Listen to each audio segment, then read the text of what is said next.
Kenu telat jodona ulang ngaraoskeun hina,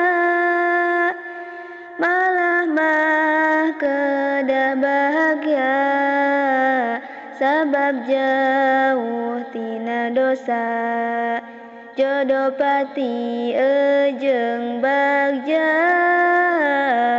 eta aya nu ngaturna, anging Allah nu kawasa urang kantun ikhtiarna.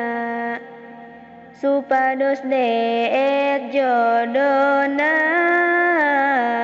tong liren dina ngadua, cing yakin dina manahna eta syarat ijabahna.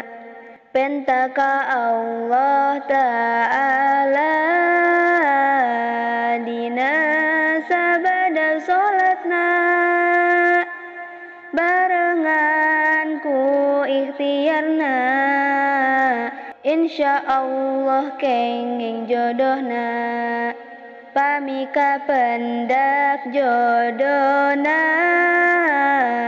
penta ka ibu ramana, datangan ka aranjeuna sok bawa ka kauana, sabab cinta nu leresna laingan ukur lisana, dibarengan jeung manahna teu kaluarna hukumna. Lamun bener urangnya